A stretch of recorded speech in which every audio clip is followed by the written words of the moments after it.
United Airlines giving investors two different sets of guidance. Phil LeBeau joins us now with more on that story with the stock higher pre-market and a very special guest. Hi, Phil. Hi, Kelly. Scott Kirby, CEO of United Airlines. We'll talk about the guidance in just a little bit. I want to talk about the fact that you come off of a quarter where you beat the street in terms of the earning 91 cents a share versus 76. But more importantly, I think people are wondering, what's the market look like right now? What are you seeing in terms of demand? You know, despite the stressed macro environment, the first quarter was a really good quarter. Our margins were up 3.6 points year over year.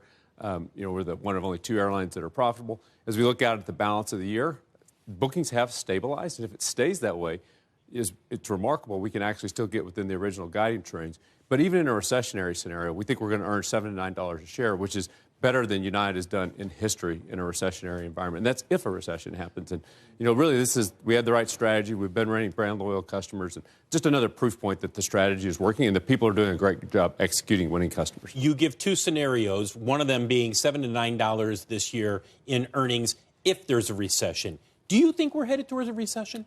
I don't know, is the short answer. I mean, the economy, we have slowed down. But I think there's a lot more water to go under this bridge before we settle out into a new normal. And so we might and we might not. That's why we also gave two different ranges, two different scenarios, two different outcomes for what happens in the macro economy. But when you talk with other CEOs in other industries outside of the airline industry, what do you hear back from them? What do they say right now in terms of how they are looking at the next couple of quarters and how they plan? I think whether I'm talking to folks in Washington, D.C. or talking to other CEOs, what we're all doing is doing a lot of listening and comparing notes and hearing what everyone else is saying. And I think what we all think is that we haven't gotten to a new normal. There's a new normal coming somewhere, but we're still in the process of getting through the sausage making. And so I think mostly people are just taking a breath. Things have slowed down, but mostly just taking a breath. We haven't stopped what we're doing and waiting until we get to that new normal before we make any big decisions. You're cutting your capacity by 4% starting in the third quarter, but it's all domestic. Why are you noticing the weakness domestically? Where are you noticing the weakness domestically? I think this is what typically happens in recessions is the high-end consumer does relatively well. We've seen the weakness on the low end, and that is domestic.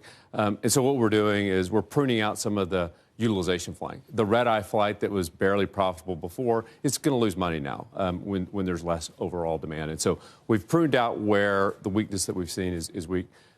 Internationally, still remains strong. I mean, bookings all the way through yesterday. International, but by the way, the narrative that's out there. Nobody wants to come to the United States. International demand is dropping. The number of people coming in through customs is down.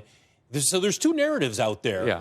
What are you seeing in terms of international demand? So what we're seeing is the weakest region that we have is domestic. The second weakest region is Canada-U.S. And Canada-U.S. is down 5%. Everywhere else around the world is up and remains up. Part of that is because it's 82% U.S. point of sale for United Airlines, mostly U.S. customers. And it's also much less corporate than it used to be historically. It's much more leisure, premium leisure. Again, it's the high-end consumer. And the high-end consumer typically does better even in recessionary times. And so it feels like it is more resilient so far. I think it's going to be more resilient going forward. But that's certainly what we're seeing so far. But you expect the third and the fourth quarter, are those probably the trough points, if you will, as you look out?